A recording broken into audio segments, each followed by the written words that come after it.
fooled my cheating soon-to-be ex-wife into thinking I was cheating, then thermonuclear shinobi ghosted and served her Christmas Day.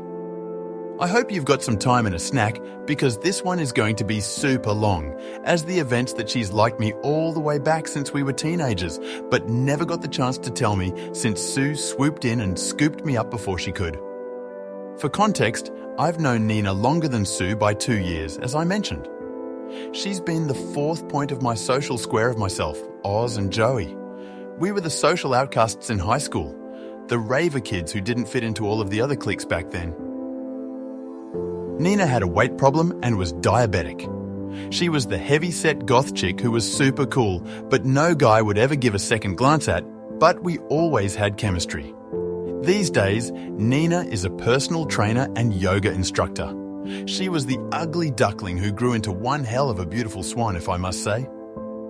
Long story short, we decided that upon the finalization of my divorce, we're going to start seeing each other. And yeah, I slept with her that night. Took her back to my new pad and we had a grand old time. Am I ashamed of sleeping with her? Hell no. Nina's been a better friend to me than Sue ever was. That's not saying Sue wasn't my best friend, but through the near quarter of a century I've known Nina, she's always supported me, even so much as, I learned that day, willingly taking a step back from her own feelings to allow me to pursue and eventually start a life with Sue.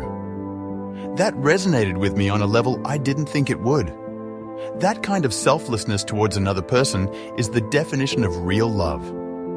I know it sounds like I'm just trying to justify in my head that sleeping with her was the right decision. To me, it was, and I plan on exploring what's to come with Nina and I with total commitment. The divorce meeting.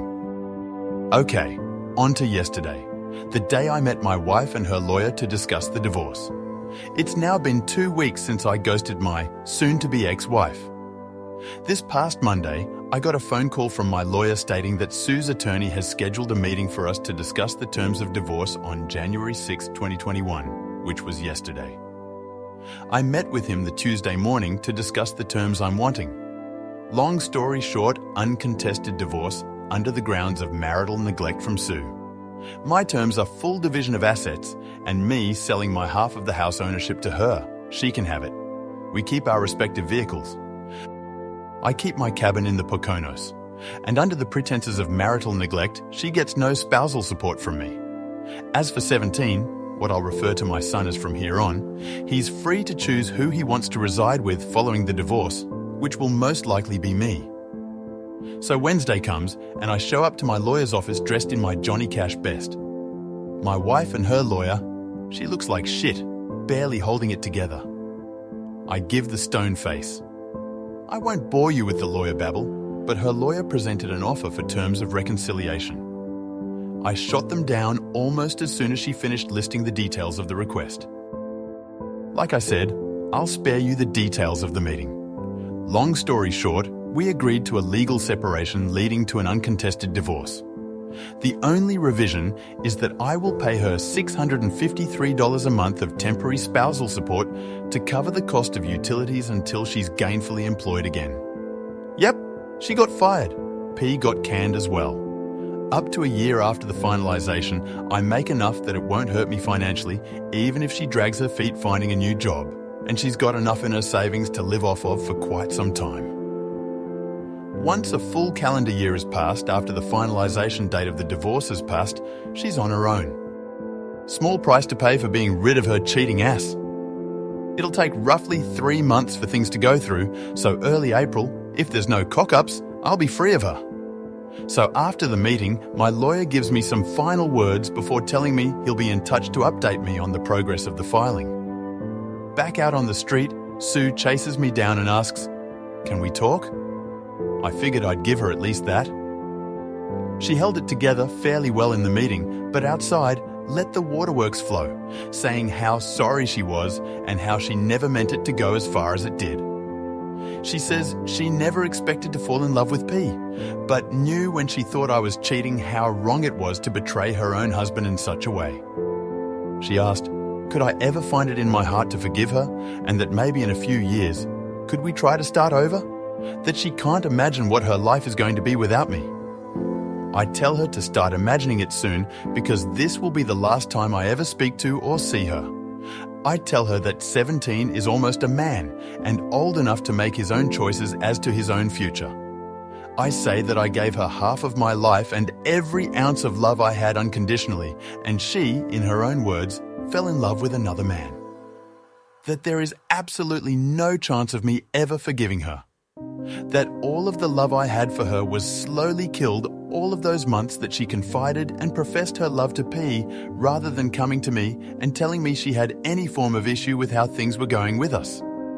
I told her I loved who she once was, but I hate who stands before me, and that if I never see her again, it'll be too soon. There we are on the sidewalk in Midtown Manhattan, her making a scene, crying her eyes out. A couple folk walked by and give side glances, but at that point, I didn't care. I wasn't about to publicly humiliate her. I pretty much already socially and professionally destroyed her, but I needed to get the last bit of emotion I had for her out. I finished by telling her I didn't regret the 23 years I spent being her husband. I regretted that in 23 years, she decided the easy way out was the better option. And I have all you lovely sons of bitches on Reddit to thank for this last one because it popped in my head just seconds before I said it. For 23 years, I thought she was mine, but it turned out it was just my turn. Put in my rakins, turned around, and walked the fuck away. Later that night, her father calls me and apologizes. He praises me for always being a good man to his daughter and tells me he's ashamed of her and that he raised her better than what she did. Not going to lie, I'm going to miss the old man. My dad died years ago, so he's always been my default father figure since. But I can't see myself maintaining a relationship with anyone on her side of the family. After that call, I went on Facebook and symbolically changed my relationship status to divorced. Yeah, it's not final yet, but in my eyes, it's over and done. Like I said, when I make a post on Facebook, it's an event. So plenty of folks started hitting me up over Messenger, asking questions, and I laid it all out, that I filed for divorce with Sue earlier in the day. Of course, Nina called me, shocked that I pulled the trigger so fast. Obviously, I was already in the process of it when we spoke, but she had no way of knowing how far it was along. I asked her if she could come over, and of course, she comes a-running. We knocked boots again, but this time she stayed the night. We laid in my bed and talked into the wee hours of the morning, and I haven't felt this level of relief and connection in a really long time. Nina gets me, and I can't get enough being around her. Since the day she confided in me, she's all that's been on my mind. Yeah, I know some folk are going to say it's fucked up I'm moving on so fast, but as far as I'm concerned, my marriage ended the day P let Sue touch his pecker. So, I'm about done. So yeah, that's it. That's the end. My divorce is in the works, and I'm moving on to start a relationship with Nina. I know in a comment response to someone, I said I'd probably not marry ever again, but that was before Nina came clean to me about how she felt towards me, and I can't deny that I feel the same. We're going to take it slow, and we're not announcing anything until the divorce with Sue is legal and official. As for Sue, I could give a flying fuck what happens to her. She could move P into our old home for all I care. I'll be getting my money for the house over the course of 2021, 4 quarterly installments. And aside from the $653 I will pay out directly to her savings account monthly, I never have to see or speak to her again. To all of the words of support, encouragement and praise, I eternally thank you all. Update. Soon to be ex-wife's self-deletion attempt. The hits just keep on coming. I've been sitting in this for hours now. Didn't know where to post this, so this sub seemed appropriate. So if you want a bit of backstory, check my post history for the details. I'm not keen on how linking to other subs here works, but my previous 2 entries are viewable in my profile. The quick version is this. I discovered my wife of 23 years, 45F, was having an affair with a 27-year-old co-worker. We have 2 sons, 22 and 17. I concocted a plan to completely upend her life, centered around fooling her into thinking I was having an affair myself. I kept the ruse going for over 4.5 months while compiling evidence of her infidelity, as well as securing divorce papers and planning my exit strategy, slowly moving my personal belongings from our home to a new apartment, getting a new phone and number, separating my half of our shared income from our joint account, etc. On December 16th, 2020, I gathered every bit of proof of her affair I'd compiled, printed it all out from start to that week, filed it all into 14 binders, packed 11 into gift-wrapped boxes, and mailed them all out to the most important people in her life, as well as her HR department, with an ETA between December 22nd, 2020. On Christmas Eve, while she slept, I took one of the remaining 3 binders and did the same. Only this one, I taped the divorce notice to the inside cover and left it on my side of the bed, which, mind you, she'd had her affair in a number of times, along with my old phone and my lawyer's business card, and shadow ghosted her. Over the next 4 days, her life completely imploded. Her family pretty much excommunicated her. Her friends, the ones who didn't know of the affair, ostracized her. And my own mother took her to task, calling her the most scathing and vile things you could possibly think of. Her and her lover were also placed on administrative leave and eventually fired. Last week, we had our divorce hearing and settled on a legal separation into uncontested divorce, with a few provisions in place for transitional income since she's now unemployed. I'm to pay out the price for the utilities, $653 a month, until either she finds gainful employment or upwards to 1 year after the date of the divorce finalization, which is expected to be 3 months from now. She keeps the house, her car, and her half of the shared assets. I keep my half of the assets, my vehicles, car, motorcycle and boat, and my vacation property, cabin in the Poconos. After the hearing, we had one final exchange where she tried to explain away her infidelity and begged me to give her a second chance after the divorce is finalized. I, of course, said no, gave her some choice words, and walked away from her forever. The self-deletion attempt. This brings us to last night. As only my closest friends, 2 sons, older sister and mother have my new contact info, and I've completely blocked my soon-to-be ex-wife on all social outlets, she has had no means of reaching me since I left her Christmas Eve. But some of our mutual friends still do.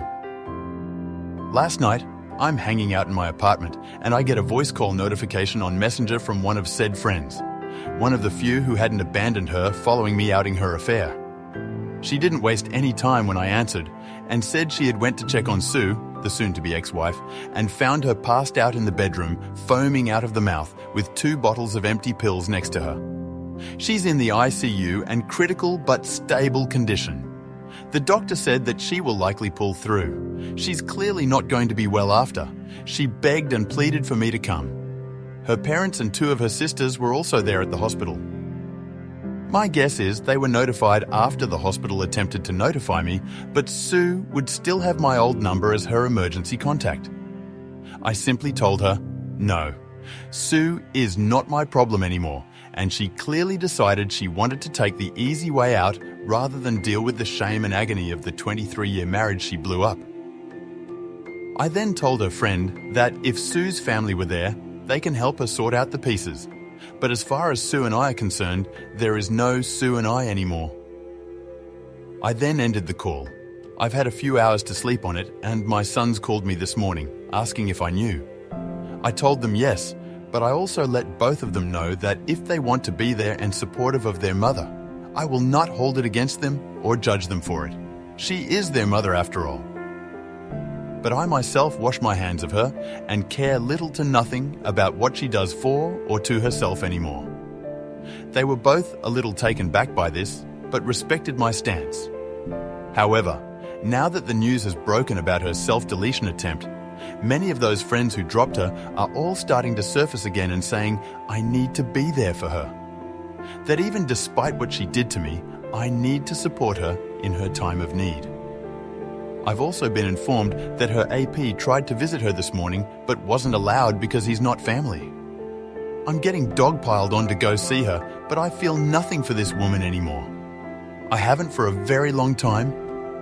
I checked out during the process of getting my payback for her betrayal, and I stand by the fact that I don't care at all for what she's done. In fact, it makes me hate her even more. She's the one who was unfaithful. She's the one who thought a near year-long fling with a guy 5 years older than her oldest son was worth destroying 23 years. And now that she has to face the consequences of her choices, she chooses the most selfish way to deal with it. Even now, seeing as she's in all likelihood going to survive, she's cultivated immediate sympathy from everyone who took her to task, and I'm being made out to look like the jaded ex-husband unwilling to sympathise for her by most. Her family, not her dad, he's reached out to me over the last few hours and said he respects my decision to stay away. It's like I never even truly knew this woman, 23 freaking years, and it comes to this. Yes, I know the way I broke things off with her may have put her in a poor mental state, but now a whole new can of worms has been opened up because either she had a complete mental breakdown and decided to self-delete herself, or she made an extremely risky and calculated move to call favour back from people who just weeks prior condemned her for betraying me. She cheated on me, and now she's the effing victim. Sorry if this comes off as ranty, but I'm here trying to wrap my brain around this. I want to be perfectly clear. I am not going to visit Sue. She waived her right to me caring about her well-being the day she let P, my personal nickname for her lover, put his dick inside her.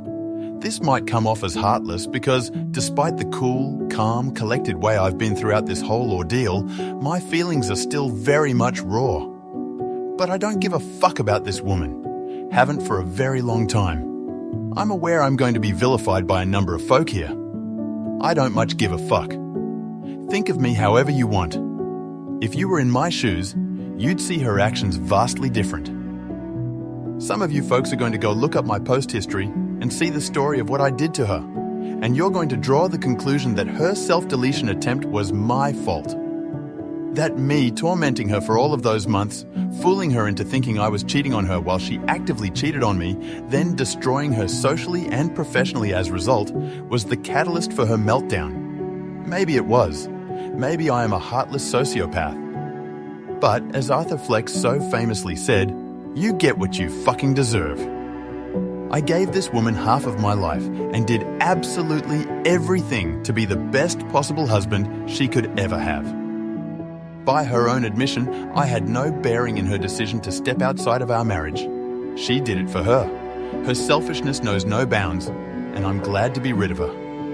If it makes me the bad guy because I will not go see her and never plan on interacting with her ever again, so be it. I hold true to my damn convictions. She made the choice to betray me. She made the choice to put her fun above the needs of our marriage. So now, it's my turn to choose me over everything else. She can rot in the darkest pit of hell for all I care. Let everyone else help her fix herself. My obligation to ever care about her well-being ended the day we signed the separation agreement. I just needed to get this off of my chest. If you're going to cast judgment on me for feeling how I feel, save it. Like I said above, after 23 years and 2 children, I never really knew this woman after all. I have no sympathy for her, and I never will. Let her fucking burn. Quick update. I've been informed by Sue's dad that she's been moved from the ICU to the mental health wing. Doctors are still monitoring her mental state. She's conscious and cognitive again, but obviously lethargic. Her father told me she asked, did I come to see her? And he said no, and she shut down after. He respectfully said any further news he'll share only if I inquire because he understands the headspace I'm in. Also, I've scheduled counselling for 17. The first consultation is this coming Monday. Update. Aftermath of soon-to-be ex-wife's self-deletion attempt. I'm writing this here as a form of therapy, a way to get my thoughts out in a pragmatic way. Today, against everything I said in my previous posts and comments, I decided to go see Sue. She's been out of the hospital 4 days now, and believe it or not, it was Nina who convinced me I needed to see her. She said the only way I'd let go of the contempt I feel for her is to see her one last time in her weakened state. So, around 6 p.m, I called her for the first time since I served her. Her hello wasn't the bright and bubbly hello I'd known for over 2 decades. Her voice was hoarse and weak. The moment she heard my voice, she immediately began crying. Took almost 3 minutes for her to regain composure enough to talk again. Before she could say anything, I told her I was coming to see her within the hour, by 8 p.m, and she agreed. It's about an hour to an hour and a half from Co-op City, where my new apartment is to my old home, so I grabbed a bite to eat from the local pizzeria and started on my way there. I got there about 7:47 p.m, and she was already at the door before I pulled into the driveway. As I came near, I could see the toll her actions had taken on her. She was noticeably thinner, the unhealthy kind of thin. As a whole, she looked like the walking dead. First thing she does is try to come in for a hug, and I stop her cold. She got the hint that I wasn't there to console her and backed off immediately. We go inside and sit in the living room. Almost immediately, Sue tells me she wants to come clean about everything. She tells me she couldn't live with the guilt of what she did to me and the boys. From the day we signed the separation agreement, she went into a downward spiral of guilt and agony that led her to her self-deletion attempt. Her friend, the one that called me from the hospital, had noticed her behavior and started coming over to check in on her. She said the doctors told her had she not been found just an hour more, she would have succeeded. She admitted to failing me as a wife, that her falling for P was wrong, as was her choice not to pull back when she knew she was getting too deep. She also apologized for sharing the many intimate details of our marriage and speaking ill of me to him, that she never imagined herself being the kind of person who was capable of doing that, but she was. She said she believed in her head that she was doing the right thing, but ultimately, when she thought I was cheating, it all hit her like a ton of bricks. The feeling of betrayal was suffocating, and she had to get out of it as soon as possible, but it was obviously too late by then. She then asked me at what point did I stop caring, to which I said the night she confronted me with the notion of me cheating, with the fervour she did, knowing full well she'd been sleeping with P for months at that point. I lost all respect for her, and it steeled my resolve to enact my plan. She told me that when she woke up Christmas morning and found the gift I left, she was over the moon until she opened it. That when she realized what it was and how much I had known, she literally went mad and hasn't set foot in our bedroom since. She was frantically trying to find if anyone knew where I was, but when she went on Facebook to ask, she started getting thrashed by friends and family about what she had done, but had no idea how everyone knew so fast. That's when I told her about the other binders. The look of shock on her face was priceless. It all dawned on her that I did this to her. Everything she's gone through, her friends turning on her family shaming her, and yes, even her losing her job, was my doing. She just fell silent and shut down after that. I took the time to go use the bathroom then, and it was in shambles. The mirror was broken, her skincare products were all over the place, and the tub looked like it hadn't been cleaned since they took her to the hospital.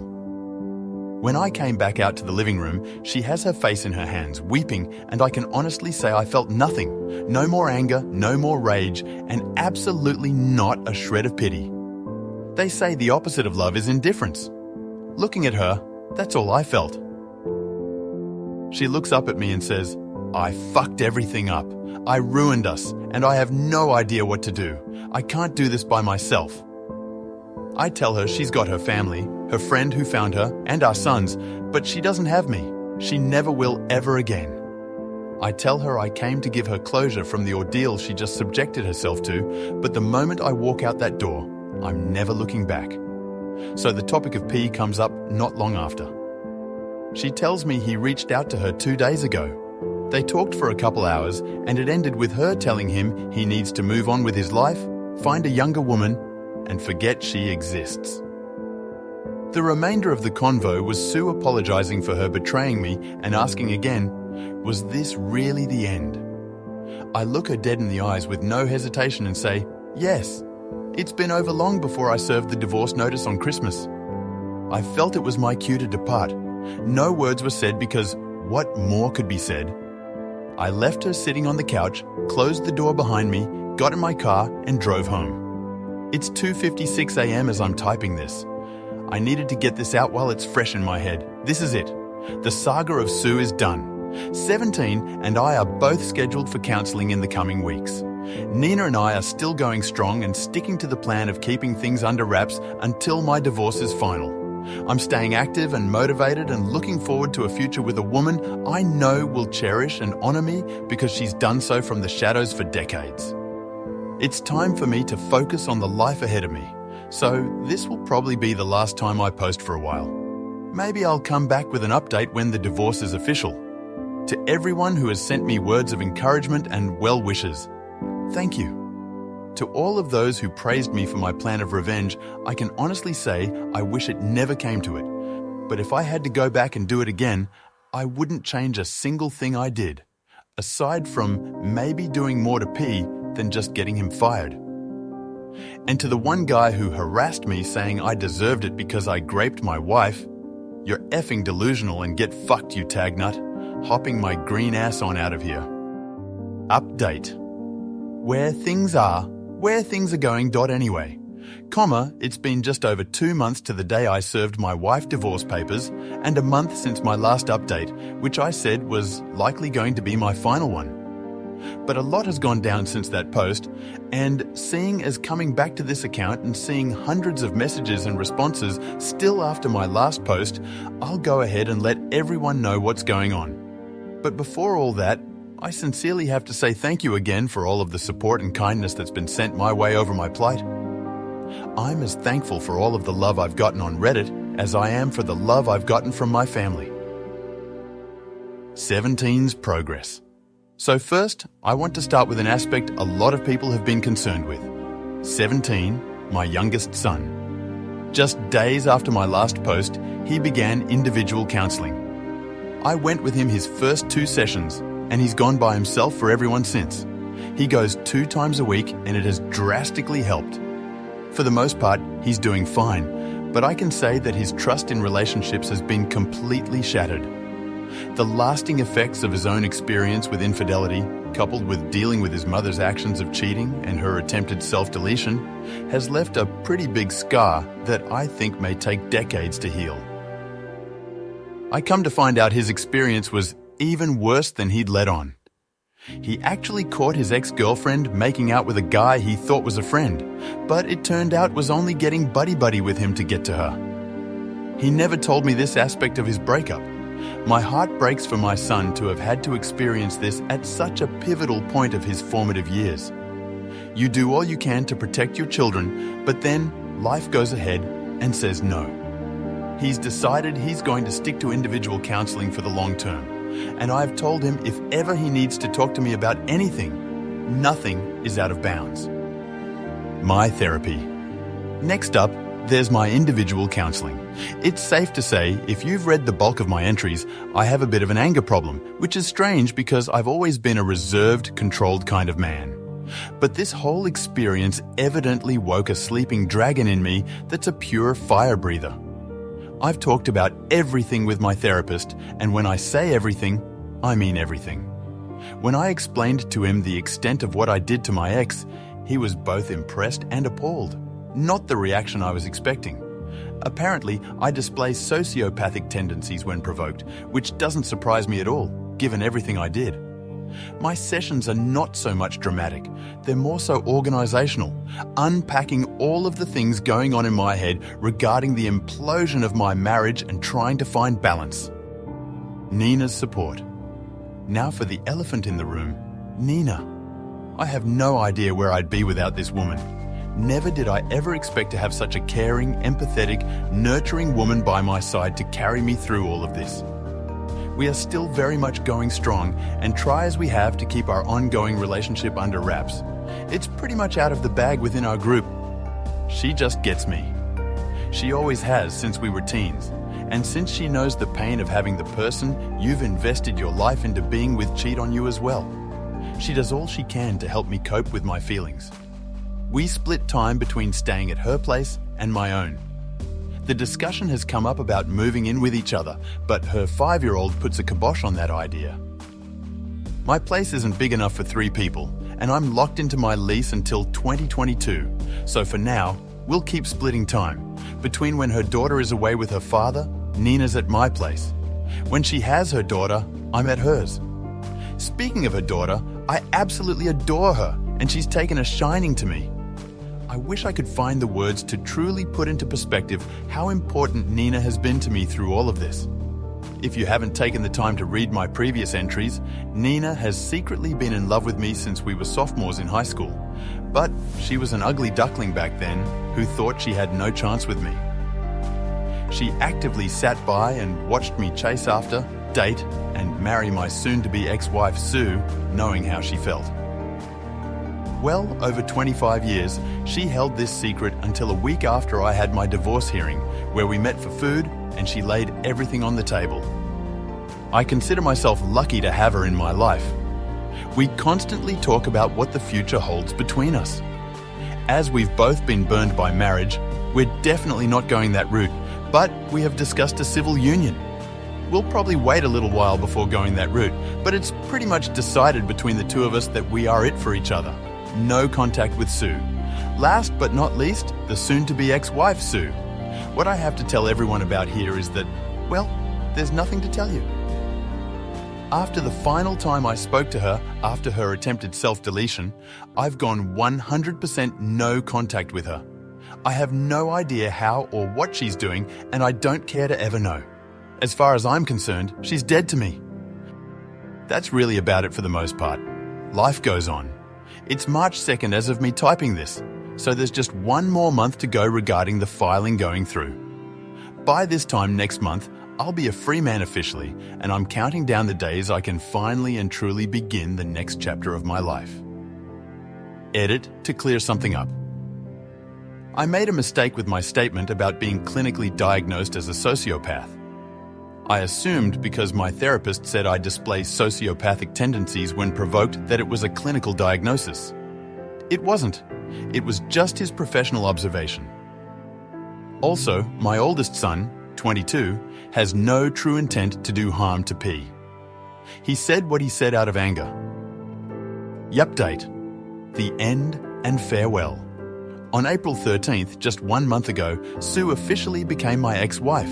I was initially told by my lawyer that it would go through on the 18th, but due in part to things here in NYC starting to open up with a lowering of C-19 cases, it was pushed through a few days earlier. My lawyer, Jeff, gave me a call on April 12th and asked me to come see him the following day. When I did, he handed me the finalization notice and shook my hand. I couldn't just leave it at that, so I went in and gave him a hug and thanked him for all he'd done for me. On my way home, all I could do was just replay mental movies of everything. The last 24 years of my life, all of the memories, all of the history. When I stepped into my apartment, it finally happened. I hit the floor, and all the emotion that has been compressed in me came pouring out. I haven't cried like that in ages, but it wasn't a sad cry, not by any means. My soul felt like it had been set free after being held in the deepest, darkest abyss. The phone call I made that night was to 22. I kept it short and sweet, saying that it's finalized and his mother and I are no longer married as of that day. He asked how I felt. I'm sure he could tell in my voice I'd been crying, and I told him I was fine. 17 got on the phone next, and we spoke for nearly 90 minutes. 22 and his fiancée have been doing a great job looking after him, and he's still, like myself, going to therapy. I won't go into detail about what we spoke of, but I will say there's still a lot of work to be done, specifically with his view of relationships. Nina came to see me later that night, as she always does, and obviously I gave her the news. She just wrapped her arms around my waist and held tight as, yes, I cried again. Once I was able to compose myself again, Nina told me no matter what, she will never betray me and loves me with all her heart, and I know every word of it is true. I might catch some flack for saying this, as I don't regret the life I built with Sue, and despite all, she did give me 2 strong sons, but it's clear to me now I picked the wrong woman. Nina, in the last 4.5 months, has given me so much and asked nothing in return. All she asks of me is to be there for her. I don't want to drone on about her for too long, but she truly is my hero. P reaches out. There's also some other interesting events that came to pass following the divorce finalization. Case in point, P actually reached out to me. Yes, he actually sent me a message here on Reddit. Turns out he saw the story when it blew up on YouTube and immediately recognized it. Before anyone asks, no, I will not be revealing what his Reddit username is. I think I've made the kid suffer enough. The first thing he did was apologize for his hand in all of this. He gave me a rundown of what the results of the binder I sent his mother did. Essentially, he's been excommunicated from his family. His mother, as I learned when I was planning out my payback, is a devout Catholic woman, the in-church 3 days a week, in nomine Patris, et Filii, et Spiritus Sancti type of follow span from late 2019 to last week. As per the rules, all names are altered. Backstory. My soon-to-be ex-wife is my high school sweetheart. We started dating in 1992 when we were both 17. We're both 45 now and have been together ever since. She's the only woman I've ever been with my entire life. We married 5 years later at 22, fresh out of college. A year later, we had our first of 2 children, both boys, now 22 and 17. For 23 years, I gave to her, built her a house, worked my ass off to give her the life she wanted. Sure, we had rough patches, but what marriage doesn't? Even in the worst of times, we found a way to pull through and come out the other side better, which made the discovery of her affair that much more jarring. The first signs. Flashback to March 2020 when I first got the feeling something was off. For a good 2 months prior, we were in a funk.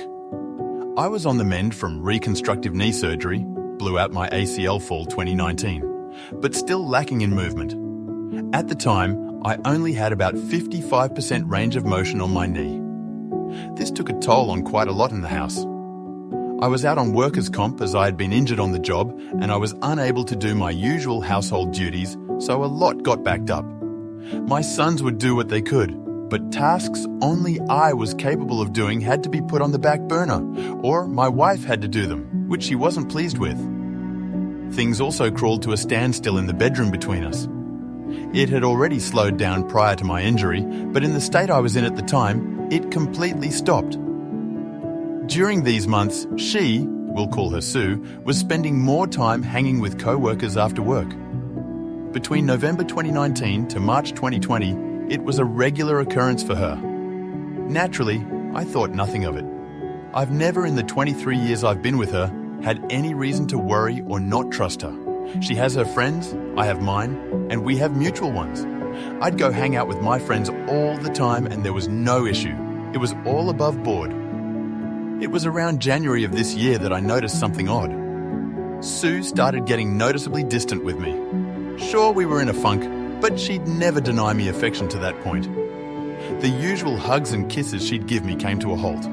Her phone was attached to her hand long before my suspicion grew, but she'd always share and show me things she'd discovered on the web. DIY ideas and recipes on Pinterest, memes, all kinds of stuff. But she was now being guarded about her phone. Even her interactions with me became more snippy, as if she couldn't be bothered. C19 and suspicions. So, we're now in March. C19 has arrived and New York City is locked down. Our chosen careers fall under the essential designation, so neither of us have to work from home.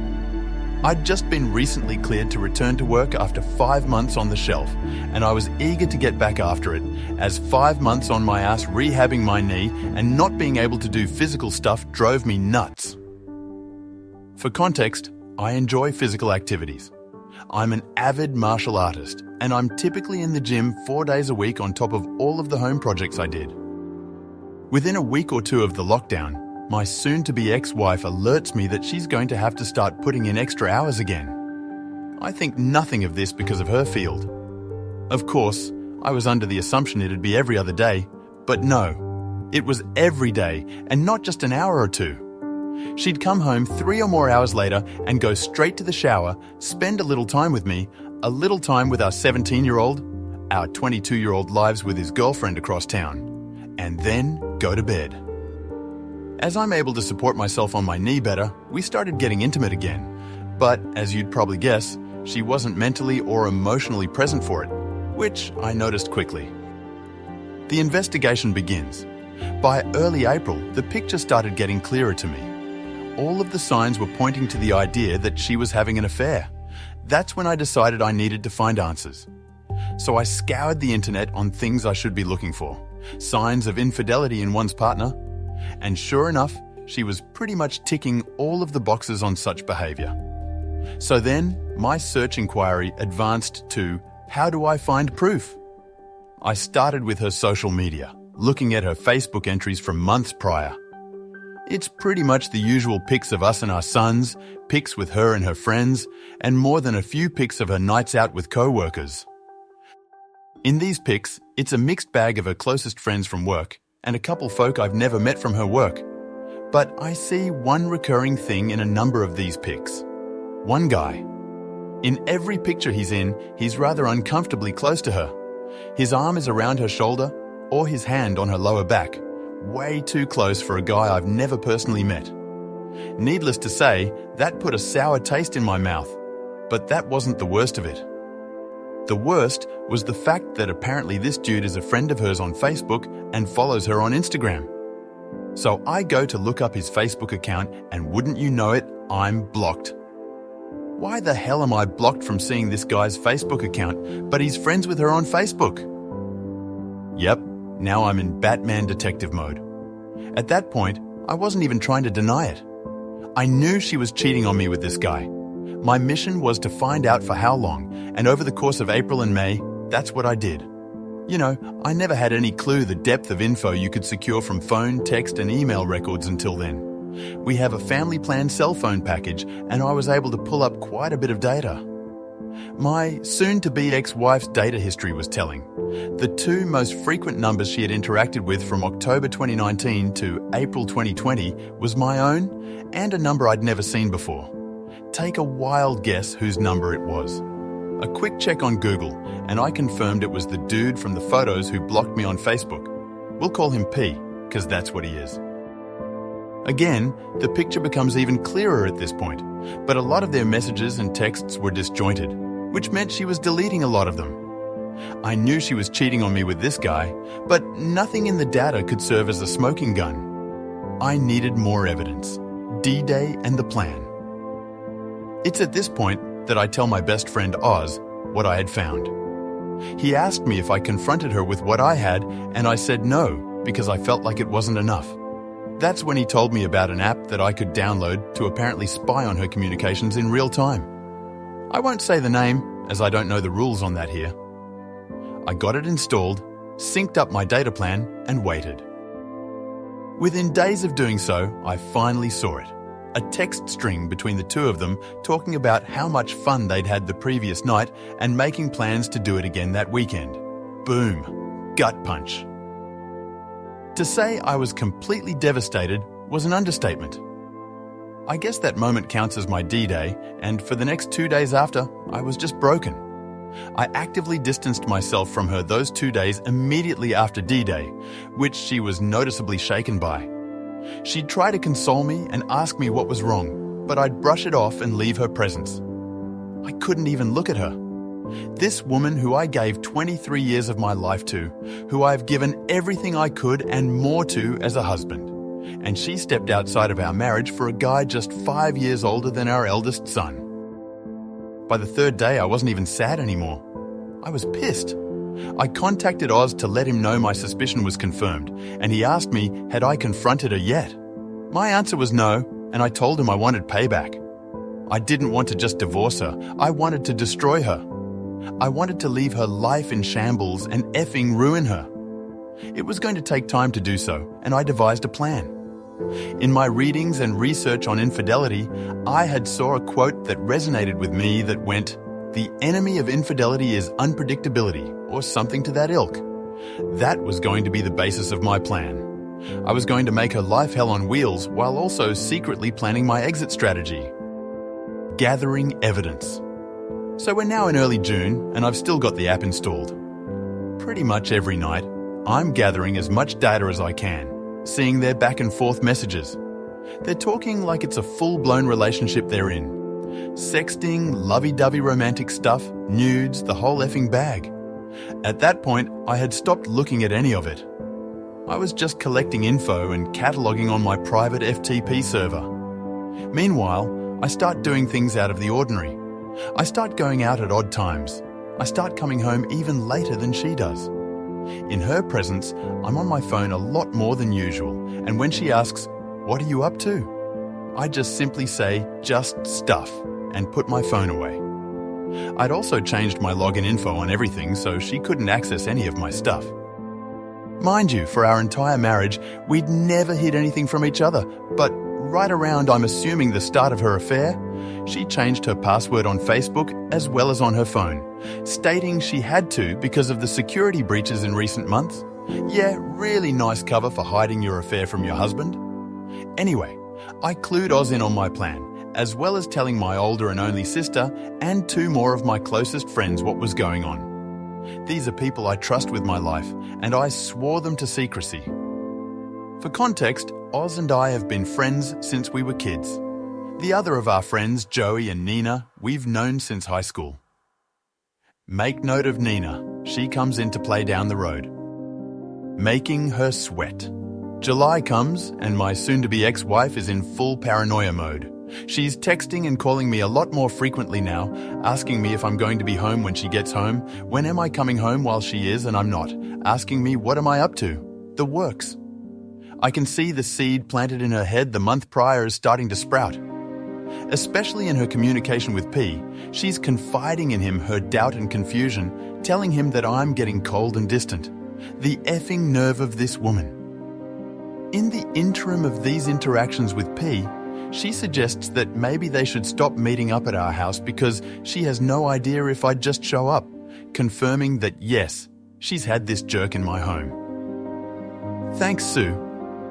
P asks her in that specific communication, was she worried about me potentially cheating on her, which actually pissed her off.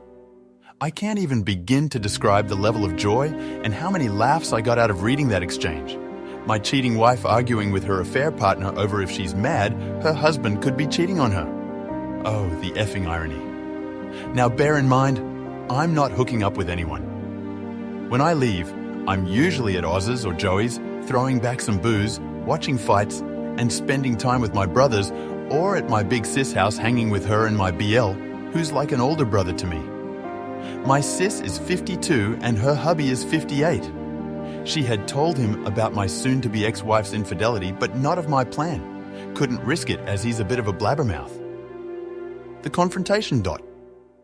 We quote L fast forward now to October. That's when things seriously pick up. I've been in my faux affair for 3 months now, and Sue is hyper aware of the fact that I'm actively pulling away from her. It's been as long as the day I enacted my plan until the day she confronted me, October 20th, 2020, that I'd even touched her. No hugs, no kisses, no initiation of intimacy, nothing. Not like she needed it. She was still at P's, just at his place or at motels. So that afternoon, she calls me at work, which wasn't rare before all this began, but certainly hadn't happened in a while, and asks me to come straight home after work, saying she had something important to tell me. I'm not going to lie to you all. I half believed she was going to come clean about her infidelity, but she of course didn't. Instead, I get home to her asking me, was I unhappy with her? The effing nerve. She cites the fact that I've been spending way too much time away from home. I don't show her affection anymore, and our intimacy life has completely died. She tells me she's worried I'm pushing her away because I was resentful of how she treated me the months I was rehabbing my knee. And then came the punchline. She effing asks if I was cheating on her. Folks, I fell out on the floor laughing hysterically, and when I say hysterically, I mean Joker laughing gas hysterical. On the surface, it looked like to her I was laughing off the notion of being unfaithful, but it was, of course, actually me laughing at the sheer irony of what was happening in front of my eyes. I'm tearing up, pounding on the floor in complete hysterics for a good 2 minutes before I compose myself enough to answer. I sit up and look her in the eyes for the first time in months, shaking my head, but I don't give her an answer. I stand up, brush myself off, kiss the top of her head, and go about settling in for the night. Later that night, as I'm in my office, I decide, you know what? Given the brevity of what happened, I wanted to see what she was telling him. So I fire up the app, and sure enough, they're actually texting in real time. She tells P, "I know he's cheating on me. I asked him tonight, and he literally laughed in my face. He fell on the floor and laughed for like 5 minutes. It wasn't 5 minutes, obviously. He doesn't even care how I feel anymore. I don't know how or why, but he's gone. I know I've lost him. This is karma. I know it." The smile I had on my face reading that must have resembled the Cheshire Cat. She was breaking. P attempted to console her, saying that if I cared enough for her, she wouldn't have had to come to him to give her what I wasn't giving her. But the tone of her responses told me she was having doubt now. She had the nerve to step out of our marriage because I was unable to fulfill my role as a husband due to a legitimate injury, and kept the affair going for, at that point, nearly an entire year. But the idea of her losing me to another woman was enough to make her waver? What a effing weakling. The exit strategy. Now. During all of this, I was also exacting the second part of my plan for payback, getting all of my affairs in order financially.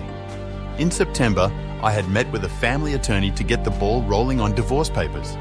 With a mountain of evidence I'd piled up to that point, New York is an at-fault state as far as divorce, and the overwhelming amount of proof I'd gathered displaying Sue's infidelity pretty much solidified I could nail her to the effing wall in a divorce case. My lawyer instructed me to get all of my financials in order in preparation for whatever division of assets might come as a result. I went one better than that, secretly pulling all of my money out of our joint account and putting it in my personal account. I also started shopping around for an apartment as part of Phase 2. Enter Nina. We're now in November and I've not changed my behaviour. In fact, I've ramped it up. This is where my friend Nina comes into play. For context, Nina and Sue have never been what you call close. I met Nina freshman year of high school, 2 years before I met Sue. Even way back then, Sue has seen Nina as a threat, as she's my closest female friend. There's always been an implied "I don't trust her" from Sue regarding Nina. She's never addressed it directly, but it's obvious to anyone who pays attention. Conversely, Nina's never been a big fan of Sue. Early in me and Sue's relationship, Nina called to my attention how Sue was pretty much imposing herself into our little square of friends, whereas I didn't do the same with Sue's set of friends. That irked Nina because she knew why Sue was doing it. Even now, there are no male friends among Sue's circle, aside from P, whereas Nina is the only girl in my square. Nina had been stuck overseas due to the virus and finally returned to NYC November 3rd. Oz, Joey and I decided we were going to celebrate her return with a night at Joey's house for dinner and drinks. There was only 5 of us: Oz, Joey, Joey's wife, who is also Nina's sister, Nina and myself, sticking to CDC guidelines. We take the Rona very seriously. Nina, being the evil mastermind she is, comes up with an evil idea to trigger Sue. She suggested we take some photos in the same vein of the photos I discovered of Sue and P months prior and post them to my Facebook. And that's just what we did. It wasn't until the 5th that Sue got wind of it, as I'm guessing a few friends noticed my updates and saw how uncomfortably close I was with Nina. This really messed her mind up because she still believed I was cheating, and I can almost guarantee she wanted to accuse Nina, but she knew that Nina had been stuck in Europe for the majority of the year. Still, it didn't stop her from attempting to dress me down that night for being so, as she said, handsy in the pics. I saw this as a golden opportunity to deliver the lead jab for my knockout blow. I say, "So, what about the pics with you and P from last year? He was pretty handsy in them, but did you see me get bent out of shape over it, dear?" Deer in headlights. It was the first time I even mentioned the dude's name throughout all of this. The hamster wheel in her head started reeling in real time as she tried to explain away those pics. To that point, she hadn't even known I saw them. That's how little I use Facebook. When I actually do post something, it's like an event to people, which is why the pics with Nina specifically got so much traction among our circles. Up a date. Meeting with the lawyers. Christmas Day was the first full day I spent in my new apartment. It's still a work in progress as I have more stuff I want to get, but overall, I've made it my home since I'm going to be here for 2 years at least. My boys and the eldest's girlfriend came over and spent a good portion of the day with me. The girlfriend brought over treats she'd made and also whipped up a really nice meal. I got to sit and talk with my sons in a way I hadn't done in a really long time, and it was nice. My big sis also came over with more goodies and hung out with us also. It had been the first time she'd seen her nephews in nearly a year. Having all of them around did me some real good. As if I were by myself, I think I would have just drank myself into a stupor. Everyone cleared out around 8-ish, and I decided I wanted to go hang out with Joey and his wife, Claudia. Hung out with him for a couple hours, had a couple drinks, and then went back home. Nina confesses. The next big development happened last week, December 29th, 2020, around midday. I get a text from Nina asking if I was busy that night. I, of course, wasn't, so we agreed to meet up after I got off of work. She shows up and we go to a diner not far from where I work. Here in NYC, we're doing indoor dining at 25% capacity, thanks to the Rona, but there's mostly no trouble getting seats because so many of us opt not to dine out as much these days. Regardless, after we're seated and order our food, Nina pretty much lays all of her cards on the table, and honestly, I knew this was coming. She basically confessed that she's liked me all the way back since we were teenagers, but never got the chance to tell me since Sue swooped in and scooped me up before she could. For context, I've known Nina longer than Sue by 2 years, as I mentioned. She's been the fourth point of my social square of myself, Oz, and Joey. We were the social outcasts in high school, the raver kids who didn't fit into all of the other cliques back then. Nina had a weight problem and was diabetic. She was the heavy-set goth chick who was super cool, but no guy would ever give a second glance at, but we always had chemistry. These days, Nina is a personal trainer and yoga instructor. She was the ugly duckling who grew into one hell of a beautiful swan, if I must say. Long story short, we decided that upon the finalization of my divorce, we're going to start seeing each other. And yeah, I slept with her that night. Took her back to my new pad, and we had a grand old time. Am I ashamed of sleeping with her? Hell no. Nina's been a better friend to me than Sue ever was. That's not saying Sue wasn't my best friend, but through the near quarter of a century I've known Nina, she's always supported me, even so much as, I learned that day, willingly taking a step back from her own feelings to allow me to pursue and eventually start a life with Sue. That resonated with me on a level I didn't think it would. That kind of selflessness towards another person is the definition of real love. I know it sounds like I'm just trying to justify in my head that sleeping with her was the right decision. To me, it was. And I plan on exploring what's to come with Nina and I with total commitment. The divorce meeting. OK, on to yesterday, the day I met my wife and her lawyer to discuss the divorce. It's now been 2 weeks since I ghosted my soon-to-be ex-wife. This past Monday, I got a phone call from my lawyer stating that Sue's attorney has scheduled a meeting for us to discuss the terms of divorce on January 6, 2021, which was yesterday. I met with him the Tuesday morning to discuss the terms I'm wanting. Long story short, uncontested divorce under the grounds of marital neglect from Sue. My terms are full division of assets and me selling my half of the house ownership to her. She can have it. We keep our respective vehicles. I keep my cabin in the Poconos. And under the pretenses of marital neglect, she gets no spousal support from me. As for 17, what I'll refer to my son as from here on, he's free to choose who he wants to reside with following the divorce, which will most likely be me. So, Wednesday comes, and I show up to my lawyer's office dressed in my Johnny Cash best. My wife and her lawyer, she looks like shit, barely holding it together. I give the stone face. I won't bore you with the lawyer babble, but her lawyer presented an offer for terms of reconciliation. I shot them down almost as soon as she finished listing the details of the request. Like I said, I'll spare you the details of the meeting. Long story short, we agreed to a legal separation leading to an uncontested divorce, The only revision is that I will pay her $653 a month of temporary spousal support to cover the cost of utilities until she's gainfully employed again.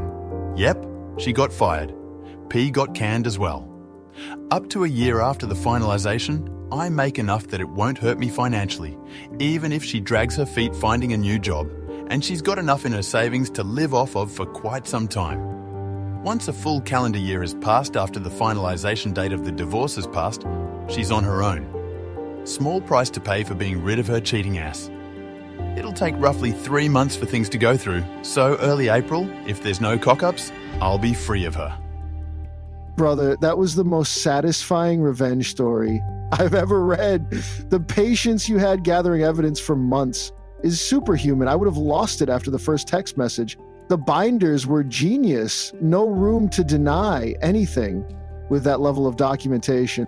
When my ex cheated, I confronted her immediately, which gave her time to delete evidence and spin the narrative. Your approach was much smarter. Glad you and your son are getting therapy. That's essential after this kind of betrayal. Wishing you all the best. With Nina, sometimes life's worst moments lead us to where we're supposed to be. Holy crap. I read this with my jaw on the floor. The calculating patience you showed is both impressive and slightly terrifying. As someone who was cheated on after 8 years, I get the rage. Not sure I would have gone quite as nuclear, but I understand why you did. The self-deletion attempt seems manipulative, coming right when everyone was turning against her. The part about your younger son breaks my heart. Experiencing betrayal from both his girlfriend and mother must be devastating. Glad your boys are doing okay and that you found Nina. Sometimes we end up exactly where we're supposed to be, even if the path there is painful. What you pulled off is legendary. The discipline to keep gathering evidence while acting normal takes serious mental strength. I might have given the game away with my poker face. The Christmas gift reveal was perfect. No better time to drop that kind of bomb. The fact that she had the audacity to accuse you of cheating first is mind-blowing. Some people really have no self-awareness. I'm sorry about your son's situation. That's rough timing with his own experience of betrayal. Stick with the therapy. It'll help both of you process everything. Good luck with Nina. She sounds like a keeper. This is the most epic revenge I've read. Those binders as Christmas presents, pure genius. The look on her face must have been priceless when she realized you knew everything for months. Your patience is superhuman. I'm torn about your story. What happened to you was awful, and no one deserves that kind of betrayal, especially after 23 years. But sending evidence to everyone in her life, including her workplace, feels excessive. That said, I understand the impulse to make sure she couldn't control the narrative. The part about your son breaks my heart. Dealing with his own cheating situation while discovering his mom's affair must be devastating.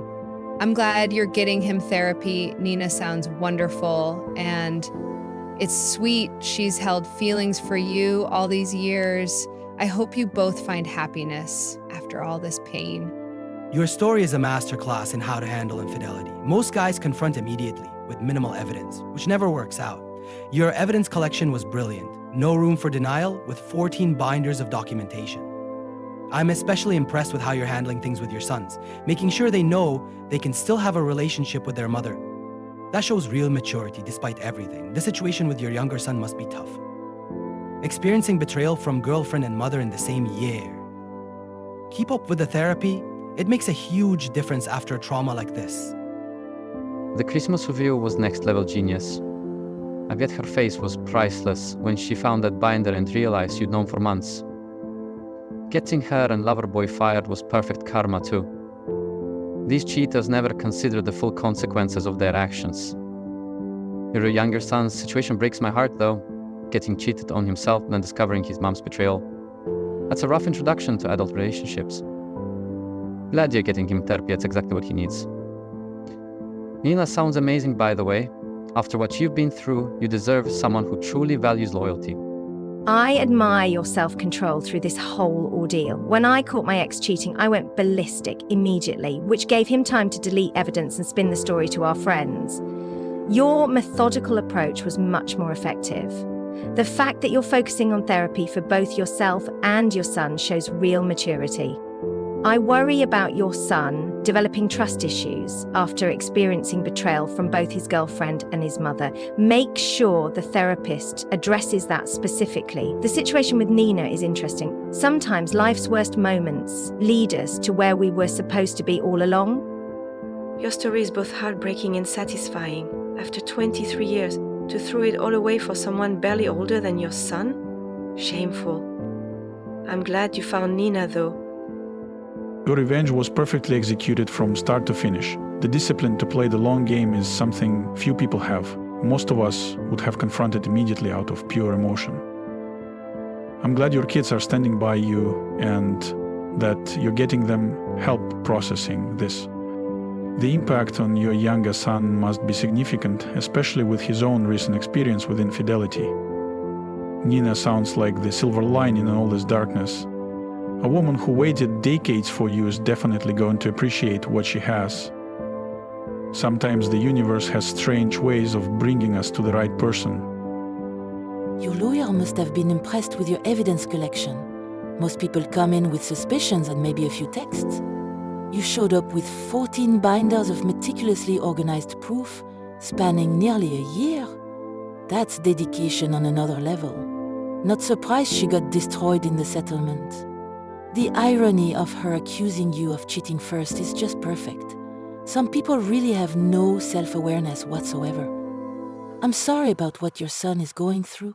Being 17 and dealing with betrayal from both girlfriend and mother is a lot to process. The therapy is definitely the right move. Reading this makes me sad for everyone involved. 23 years is such a long time to throw away for an affair, especially with someone barely older than your own son. The fact that she brought him into your home crosses an additional line that's just despicable. I understand why you felt the need to be so thorough in your evidence gathering and exposure. The self-deletion attempt feels manipulative given the timing, but I'm glad she survived for your children's sake. I'm happy you're finding happiness with Nina now. Sometimes these painful situations lead us to where we were meant to be all along. Brother, the Christmas morning reveal was brilliant. No arguing, no chance for manipulation, just evidence and consequences. Perfect execution. What stands out most to me is how you handled things with your sons. Making sure they knew they could still have a relationship with their mother despite your feelings shows real maturity. The therapy for your younger son is especially important given his own experience with cheating. Don't let him think all relationships are doomed to fail. Ayoyar guspra kosis. Akaniminakan ko. Agnyo ko pwendo nga, ugod, pagang ninang niko, una negito, unang saka siyang panakalho. Akajang, yisra. I went through something similar with my ex but they didn't handle it nearly as well. Your story gives me hope that there's light at the end of these dark tunnels. In my 10 years reading stories here, this is the most satisfying revenge I've ever encountered. The patience and planning you showed is remarkable. Most people act on emotion and mess up their leverage. Your method of sending evidence to everyone simultaneously was brilliant. No chance for her to control the narrative. I'm sorry about your son's situation though. Learning his mother betrayed the family right after his own girlfriend cheated on him must be devastating. Keep up with the therapy for both of you. After going through something like this, professional help makes a world of difference in healing properly. The irony of her confronting you about possibly cheating while actively having an affair for almost a year is mind-blowing. Your hysterical laughter in that moment was completely justified. I bet that felt cathartic as hell. The fact that she complained to her affair partner about you laughing just adds another layer of absurdity to the whole situation.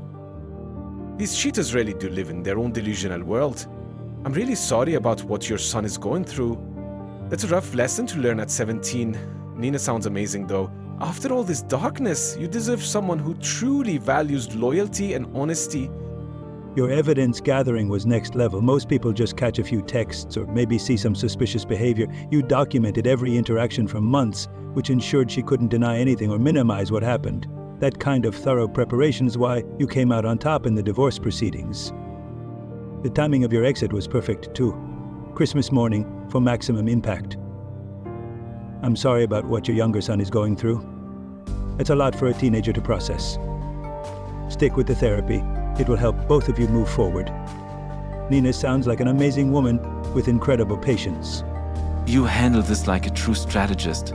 The patience to wait and collect evidence while pretending nothing was wrong takes incredible self-control. When my ex cheated, I confronted her immediately, which was a huge mistake. She had time to delete evidence and make me look like the bad guy to our friends. Your Christmas reveal was perfect timing too. The vine is as gifts to everyone in her life guaranteed she couldn't spin the narrative. I'm especially impressed with how you're handling things with your sons. Making sure they have supports through this shows real maturity, despite your anger. Your story broke my heart, then put it back together again when you mentioned Nina. 23 years is such a long investment to have someone throw it away like that. The level of betrayal, bringing her affair partner into your home, is just inexcusable.